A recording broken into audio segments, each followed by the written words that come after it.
화가 한 사람을 소개하겠습니다. 솔맨이라는 사람입니다. 결혼을 하고 얼마 되지 않아서 이 가정에 큰 어려움이 왔습니다. 바로 이 솔맨이라고 하는 사람에게 임파선 결핵암이 발생한 것입니다. 의사가 하는 말이 3개월 남았습니다. 시한부 인생을 선고받았습니다. 그의 아내는 유명한 가수였습니다. 이 가수 그 부인의 몸에는 어린 아이가 잉태되어 있었습니다. 그러니 이 솔맨 아기에게도 몹쓸 아빠가 됐고 아내에게도 아내 곁을 떠나야 하는 그런 고통이 가중되었습니다. 우리 같았으면 아이고 3개월 남았으니까 이제 모든 거 정리하고 그냥 어디 산속에나 묻혀서 있다가 가든지 그런 생각할 수 있겠죠. 직장 다니던 거 다 그냥 내려놓고 이제 끝 이렇게 했겠죠. 자, 여기서 아내의 놀라운 그 위치가 발견됩니다. 이 아내가 남편에게 이렇게 말합니다. 3개월밖에 못 산다고 생각지 말고 하나님께서 3개월을 허락해 주셨다고 생각하고 감사합시다. 아무도 원망하지 맙시다. 3개월이 얼마입니까? 천금 같은 그 기간을 가장 아름답게 만듭시다. 그러면서 오로지 3개월이나 허락하신 하나님께 감사합시다. 이렇게 부부는 서로 약속을 하고 감사만 하기로 했습니다. 감사하면서 솔맨이 본래 화가니까 그림 붓을 놓지 아니하고 계속 그림을 그립니다. 어떻게 됐을까요? 놀랍게도 임파선 결핵암이 사라졌습니다. 오히려 건강을 찾았습니다. 그가 남긴 작품 중에 모두가 다 알고 있는 작품을 소개하겠습니다. 바로 우리 눈에 익숙한 이 사진입니다. 이 그림입니다. 바로 예수님의 얼굴. 어디서든지 보셨을 거예요. 많이 인용된 사진. 또 경우에 따라서 어느 집에 이 사진을 걸어놨을 것입니다. 이 사진을, 이 그림을 보면 아주 이지적이고 지성적이고 아주 의지가 강하고 굳센 예수님의 얼굴로 표현됩니다. 솔맨이 그 어려운 3개월 선고를 받았지만 오히려 감사하며 거기서 주님을 새롭게 만나며 주님은 나에게 이러한 주님으로 다가왔다고 고백한 그림이 아닐 수가 없습니다. 이 그림은 하도 유명해져서 수백만 장, 아마 수천만 장 팔렸을 것입니다. 그렇습니다. 그 어떤 것도 감사를 빼앗을 수 없습니다. 오늘 제목, 감사를 빼앗길 수 없습니다 하는 이 제목 선언적이죠. 감사를 빼앗길 수 없습니다 하고 우리는 살아야 합니다. 조용한 듯 하면서도 감사는 하나님의 권능을 머물게 하는 매우 강한 힘을 갖고 있습니다. 그렇다면 감사를 빼앗길 수 없는 이 감사는 누구의 것입니까?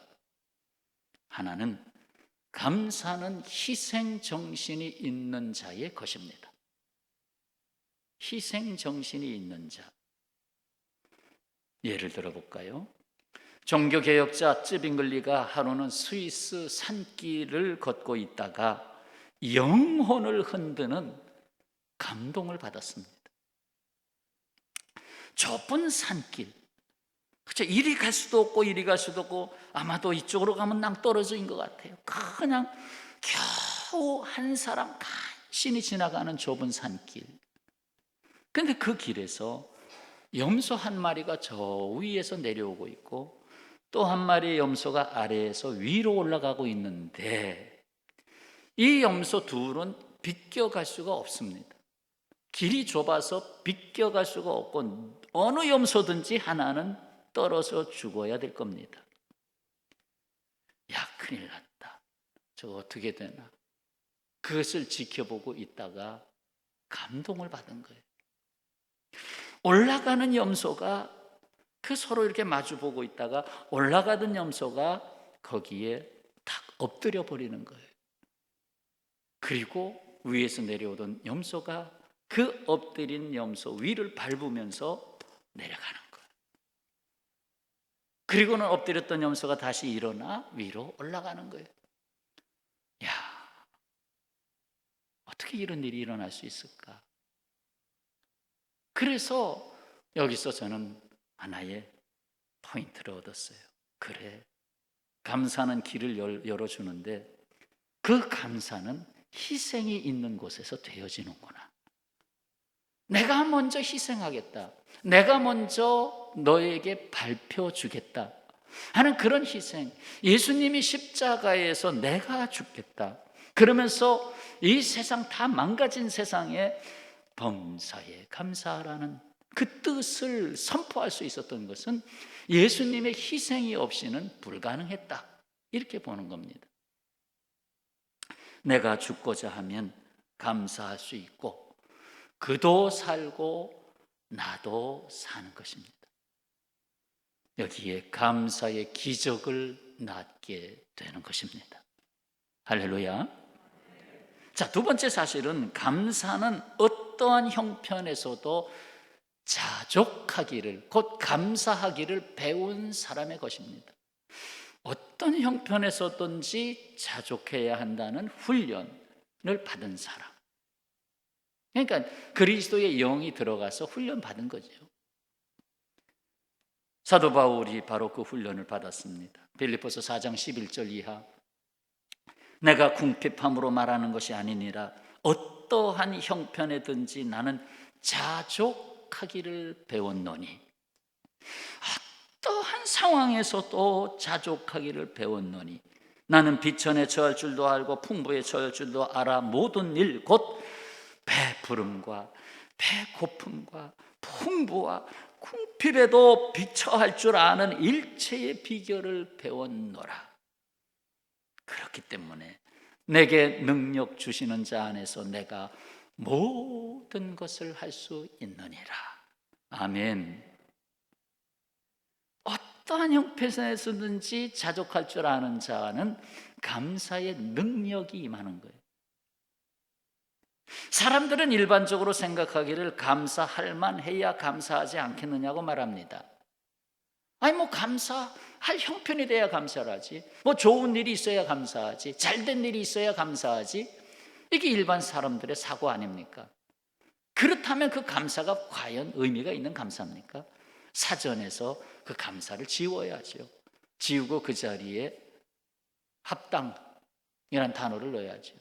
적절이란 단어를 넣어야죠. 그러나 감사는 그게 아니거든요. 어떤 형편에서든지 감사. 어느 해인가 태풍이 하나도 한반도를 지나가지 않은 해가 있었습니다. 한 10년 정도 됐나요?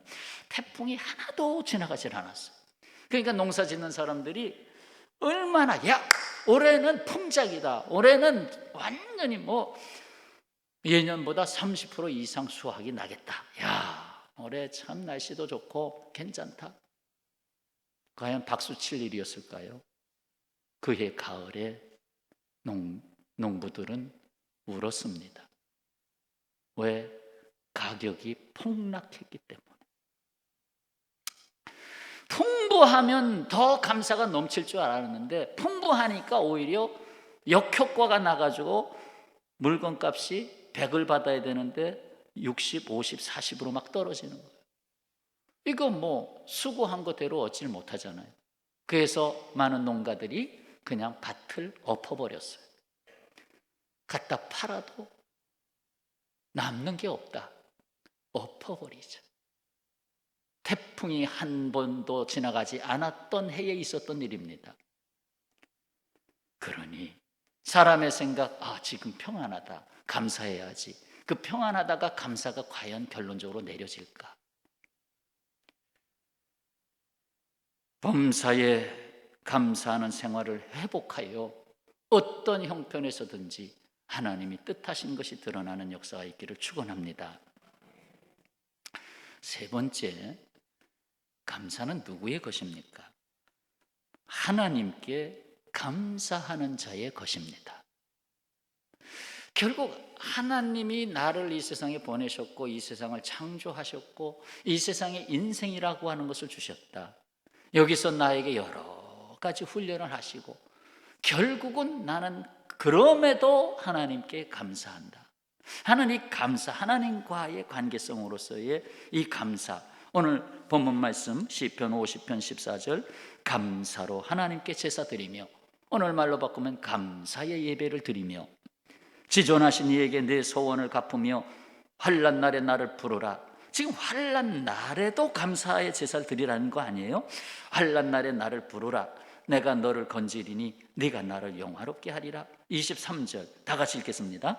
감사로 제사를 드리는 자가 나를 영화롭게 하나니 그의 행위를 옳게 하는 자에게 내가 하나님의 구원을 보이리라. 아멘. 감사로 예배하는 자에게 하나님의 구원의 문을 열어주겠다는 거예요. 하나님이 열어주는 구원의 역사가 있다는 거예요. 곧 하늘 문을 열게 해주시겠다는 거예요. 이 세상의 문이 다 닫혔다고 생각할 때 아니야, 하늘에서부터 문을 열어줄게. 그렇습니다. 세상의 모든 것이 다 닫혀있다 할지라도 감사하는 우리에게는 하늘 문이 열려 있습니다. 그렇습니다. 감사는 하나님의 은혜를 초대하는 초대장입니다. 한번 입에 담아둘까요? 한번 따라서 해보시죠. 감사는 하나님의 은혜를 초대한다. 감사하면 하나님의 은혜를 초대하는 것이다. 믿으시기 바랍니다. 감사하면 은혜가 옵니다. 은혜가 와요. 불평하면 왔던 은혜도 떠나가요. 자, 더욱이 감사는 환난 날에도 빼앗길 수 없습니다. 환난 날에 나를 부르라 했죠. 환난 날에도 빼앗길 수가 없어요. 뭐 환난이 오면 은혜 다 날아간다? 아니에요. 절대 아닙니다.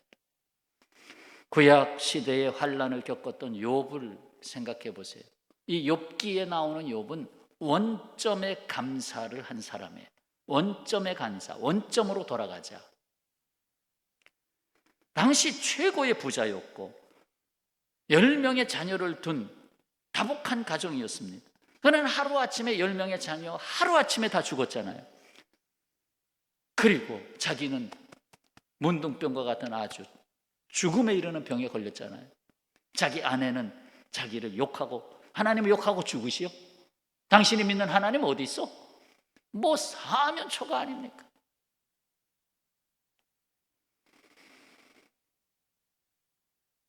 욥보다도 더 환난을 겪어본 사람이 과연 이 세상에 있을까? 나는 없다고 생각합니다. 물질, 자식, 그러니까 가족, 명예, 모든 것 다 잃었잖아요. 다 잃었잖아요. 남은 게 없잖아요. 남은 건 죽어가는 자신의 몸. 그런데 욥기 1장 21절에 그의 원점의 감사가 나옵니다. 내가 모태에서 알몸으로 나와 싸운즉 또한 알몸이 그리로 돌아가올지라. 주시니도 여호와시요 거두시니도 여호와시오니 여호와의 이름이 찬송을 받으실지니이다. 아멘. 하고 이 모든 일에 욥이 범죄하지 아니하고 하나님을 향하여 원망하지 아니하니라. 아멘. 원망하지 아니하니라.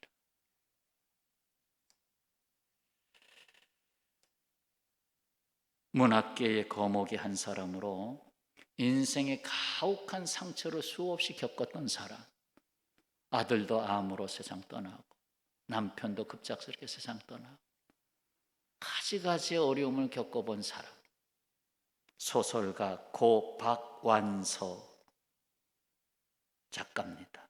잘 아시잖아요. 박완서. 그의 유작 세상의 예쁜 것, 2012년 나온 책 세상의 예쁜 것, 거기에 이런 문장이 담겨 있어요. 아무리 어두운 기억도 세월이 연마한 고통에는 광채가 따르는 법이다.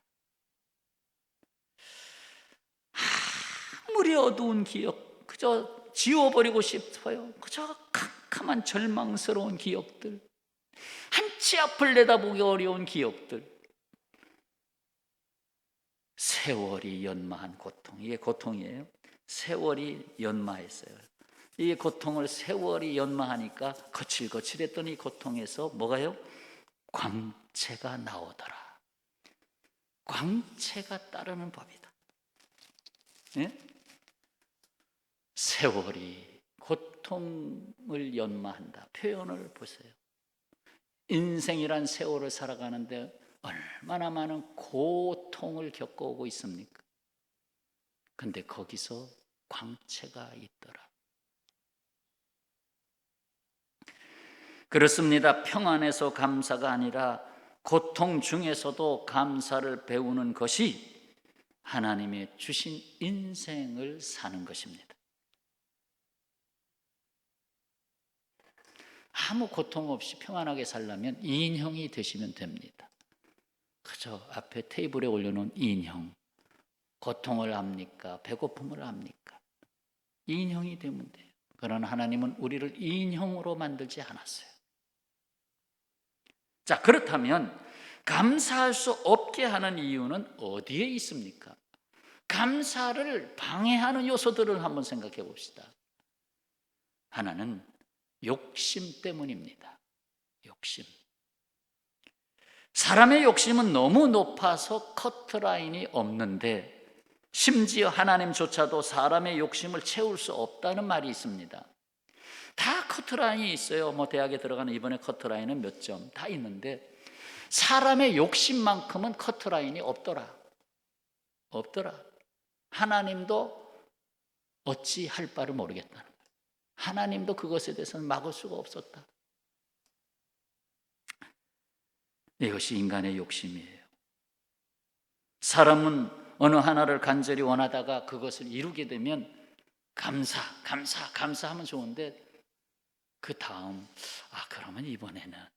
그러면 이번에는 하고 또 다른 이제 하나의 욕망을 채우기 위해서 또 합니다. 결국 채워지지 않는다는 거예요. 욕심은 채워지지 않는다. 이쯤에서 안 된다는 거예요. 이쯤이 안 된다. 이쯤이 되는 거는 그래도 그리스도인의 훈련을 받은 사람이에요. 욕심과 감사는 서로 공존하지 않습니다. 욕심은 사탄에게 속해 있고 감사는 하나님께 속해 있기 때문에 그래요. 하나님의 은혜를 순간 불평으로 바꿔놓을 수 있는 것이 욕심입니다. 어느 날 영국의 콩글턴 경이 겪은 일화인데요, 부엌에서 일하는 하녀들 간에 이야기하는 소리를 들었어요. 한 하녀가 나한테 5파운드만 있다면 정말 행복할 텐데, 파운드, 5개의 파운드 얼마 정도 되냐면 10,000원이 안 돼요. 지금 9,000원도 안 돼요. 그 10,000원이 안 되는, 그 정도만 나에게 있어도 좋을 텐데, 그러면 난 행복할 텐데, 정말 행복할 텐데 했어요. 정말 행복할 텐데.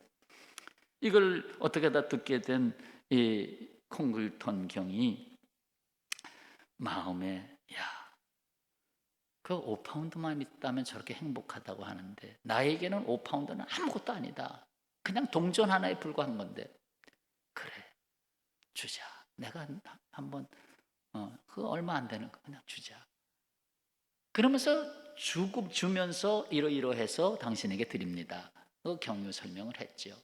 그러니까 이 하녀가 5파운드를 받고 너무 기뻐서, 감사해서, 감격하고 그랬어요. 그러자 이 경이 다시 부엌에서 나오면서 잠시, 그 5파운드 하나 주었는데 그것이 저를 저렇게 행복하게 했으니 내가 오늘 작은 선행이지만 이거를 행해서 내가 참 기쁘다. 참 좋은 일을 했구나. 그런데 다시 그 부엌에서 소리가 들려옵니다. 무슨 소리? 그 하녀가 쭝얼쭝얼쭝얼하는 소리가 들려옵니다. 난 참 바보야. 왜 10파운드라고 말하지 못했지?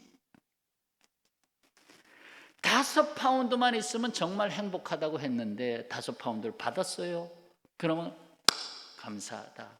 참 행복하다. 나에게 이런 분이 있구나. 감사하다 하면 되는데, 아이고 10파운드라고 내가 중얼거렸으면 10파운드를 받았을 텐데, 만약에 10파운드라고 했다면 내가 100파운드라고 말을 했으면 100파운드를 받았을 텐데, 무슨 이야기인지 아시지요?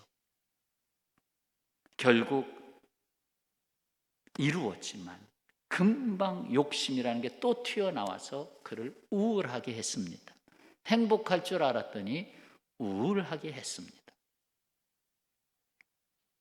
성경은 말씀합니다. 야고보서 1장, 오직 각 사람이 시험을 받는 것은 자기 욕심에 끌려 미혹됨이니 욕심이 잉태한 즉 죄를 낳고 죄가 장성한 즉 사망을 낳느니라. 결국 죽음의 씨앗이 욕심이죠. 감사의 적은 욕심입니다. 욕심이 나를 정복하려고 할 때 물리칠 수 있는 방어의 무기는 감사입니다. 감사. 하나님 감사합니다. 감사합니다. 불평하는 사람에게 무슨 은혜가 뚝뚝 떨어지겠어요? 안 나오죠. 자, 그러면 지금 욕심이 방해의 요소다. 그럼 두 번째 방해 요소가 있어요. 바로 비교의식입니다. 비교의식. 이 비교의식이 감사를 빼앗아가는 거예요. 네? 두 번째 타이틀, 비교의식. 이 비교의식은 상대방과 자신을 끊임없이 비교하기 때문에 우월감으로 교만에 빠지든지 아니면 반대로 열등감에 빠지게 되는 겁니다. 어느 경우에서도 감사를 못하게 돼요. 비교의식에 빠져버리면 감사 못합니다. 인생을 비참하게 만드는 것은 가난에서 오는 슬픔도 아니고 실패에서 오는 고통도 아니에요. 재능이 모자라서 내뱉는 탄식도 아니에요. 행복은 소유에 비례하기보다는 감사하는 마음에 비례합니다. 그 후진국들, 그들이 행복하다고 말하거든요. 그건 이것도 감사합니다 해서 오는 거예요. 그렇습니다. 가장 큰 불행은 비교하는 데서 옵니다. 사람들은 자신의 유일한 존재를 찾으려 하지 않고 남과 비교하며 평생을 소비하고 있습니다. 그 비교의 늪에 빠져서 평생 거기에 자신의 힘을 다 소비합니다. 1달란트, 2달란트, 5달란트 받은 자 중에 불행을 느꼈던 사람은 1달란트 받은 사람이에요. 왜? 비교했기 때문에. 왜 나는 2달란트 안 줬습니까? 왜 나에게는 5달란트를 안 줬습니까? 왜 1달란트입니까? 이 비교 때문에. 근데 사실 그 금 1달란트는 엄청나게 큰 가치입니다. 제가 계산한 수치를 잊어버렸어요. 한 평생을, 결국 평생을 벌어도 모으지 못할 돈입니다. 그러니까 평생을 내가 책임주겠다. 1달란트를 준 거는 내가 너에게 평생을 책임져 주겠다. 그런데 비교를 해버리니까 감사가 안 나오는 거예요. 그러니까 다시 1년 후에 주인님이 오셔서 찾으시겠다는데 어떻게 돈을 많이 벌었는지. 그냥 고생할 게 뭐 있어. 자존감이 없어요. 의욕이 없어요. 목적이 없어요. 그래서 땅에다가 1달란트를 묻어두었어요. 그렇잖아요. 그리고 주인이 오니까 주인님 여기 손해 하나 안 보고 그대로 1달란트를 드립니다. 주인이 책망했죠. 얘야, 게으른 종아, 은행에 맡기면 이자라도 받을 걸. 게으른 종아. 책망받았어요. 비교의식에 빠져버리니까 안 돼. 행복이 없어요. 성장이 없어요. 다른 한편 또 다른 비교의식이 있어요. 그건 나는 잘한다. 나는 온전하다. 나는 의로운 사람이다. 그런데 내 직장에 누구로 보니까 저 사람도 나쁜 사람, 저 사람도 맨날 돈을 뜯어먹는 사람, 저 사람도 아주 그냥 거짓말쟁이, 저 사람도 나쁜 사람. 그리고 자기는 의롭고 다른 사람은 전부 다 잘못된 거예요. 그러니까 모든 사람을 볼 때에 부정적으로 보는 거예요. 모든 걸 부정적으로 보고 삐딱하게 보는 거예요. 항상 내가 삐딱하게 보니까 전부 기울어져 있죠. 내가 색안경을 내가 쓰고 있는데 다른 사람이 저 사람 왜 저렇게 빨개? 저 사람 왜 저렇게 파래? 그렇게 말하는 거예요. 자신을 중심으로 비교하면 안 된다. 그것도 안 된다. 그러니까 남을 비교해도 안 되고 내가 비교받아도 안 되고. 그럼 나는 누군가? 나는 하나님이 지명하여서 불러내신 너는 한 사람이다. 너는 나를 닮아가야 할 또 한 사람이다. 거기서 하나님을 목표로 하고 하나님과의 관계성 속에서 살아가면 이른바 그리스도인으로서의 자존감을 찾는 거 아닙니까? 이런 사람에게서 감사를 빼앗을 수는 없습니다. 자, 한 가지 더 붙이면 감사를 못하게 하는 이유는 염려 때문입니다. 염려. 사람들의 염려하는 문제가 열이라면 그 중에 하나만 현재 부닥치고 있는 문제입니다. 100가지 염려가 있다면 그 중에 10가지만 현재 부딪히고 있는 문제입니다. 나머지 90%는 과거의 것이나 저 사람 옛날에 저랬는데 과거의 것이나 아직 오지 않은 미래의 것입니다. 그 90%까지 다 오늘에다가 염려를 집어넣어 놓고 막 짓눌리는 것입니다. 거기서 무슨 감사가 나오겠어요? 예수께서 말씀하십니다. 그러므로 내일 일을 위하여 염려하지 말라. 내일 일은 내일이 염려할 것이요 한날의 괴로움은 그날의 족하니라. 하나님이 24시간을 줬는데 그 인생의 하루라고 하는 매듭 그 안에서 내가 너와 함께 하고 있다. 사도 바울은 성도들에게 이렇게 말했습니다. 빌립보서 4장 6절 아무것도 염려하지 말고 다만 모든 일에 기도와 간구로 너희 구할 것을 무엇으로 하나님께 아뢰라? 감사함으로 하나님께 아뢰라. 아니 지금 왜 아뢰어요? 염려할 일이 많아서 아뢰는 거 아니에요? 근데 그 염려해야 할 문제들을 가지고 싸가지고 와서 기도의 자리에 엎드렸는데 감사함으로 아뢰라. 역설적이죠. 감사. 그리하면 모든 지각에 뛰어난 하나님의 평강이 그리스도 예수 안에서 너희 마음과 생각을 지키시리라. 아멘. 마음, 생각을 지켜주겠다는 거예요. 그것도 평강의 하나님이 내 안에 들어오셔서 지켜주겠다는 거예요. 하나님은 우리의 믿음의 사람들에게 염려를 감사로 바꿀 수 있는 기도의 장비를 주셨습니다. 염려 중에서도 감사함으로 아뢰라는 것이지요. 그것이 가장 빠른 돌파구입니다. 염려 속에서 그저 원망 탄식하지 말고 오히려 감사함으로 하나님 나에게 염려를 주시는 것은 내 생각에 꽉 매여 있지 않게 나를 깨뜨리고 계시네요. 나를 막 흔들어서 콩가루처럼 깨뜨리고 계시네요. 주님이 새로운 뭔가를 만드시려 내가 생각지 못한 무엇인가를 새롭게 생각하게 하시려. 그래서 고난 속에서 광채가 나오는 거예요. 그렇습니다. 욕심 그리고 비교하며 불평하는 것 그리고 염려는 다 사탄의 지배 영역입니다. 하지만 감사와 평강은 하나님께 속한 것입니다. 사랑하는 평화의 가족 여러분, 오늘 우리는 이 세상에서 감사를 빼앗길 수 없는 그리스도인으로 살고 있다는 말씀을 들었습니다. 우리는 감사를 빼앗길 수 없습니다. 이러한 감사는 누구에게 있습니까? 희생 정신이 있는 자에게, 어떤 형편에서도 자족하기를 배우고 있는 자에게, 무엇보다도 하나님께 감사하는 자에게 세상은 감사를 빼앗아갈 수 없습니다. 그리고 우리는 하나 방어 무기를 갖고 있어야 됩니다. 감사를 할 수 없게 하는 요소들이 있다. 욕심, 비교의식, 그리고 염려, 이런 것이 내 안에 들어오지 않게 해야 된다. 그래서 항상 성경 말씀 보고 기도하고, 내 안에 욕심이 자꾸 또 잔뿌리를 내고 있는 건 아닌가. 그래서 남과 비교하면서 그 비교 속에서 맨날 여보 이사 가요. 저 옆집은 지금 내 친구인데 아주 큰 집으로 갔어요. 아유 창피해서 못 살겠어요. 이사 가요. 그럼 평생 이사 가다 말고 이사 가다가 끝나지 뭐.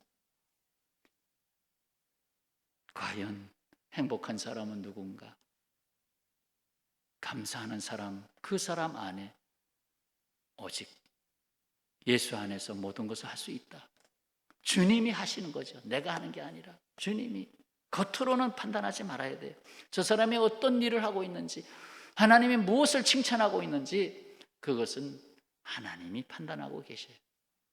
오직 나는 하나님 앞에서 그리스도인으로서 정말 감사하고 있는가? 오늘 추수감사절에 한 해를 감사하는 날이기도 합니다. 정말 나는 이 코로나 시대에서도 감사할 수 있겠는가? 그러면 하나님이 준비하시고 하나님이 문을 열어주시고 인도하실 줄로 믿습니다. 이 같은 감사가 그리스도 안에서 충만하시기를 축원합니다. 기도하겠습니다.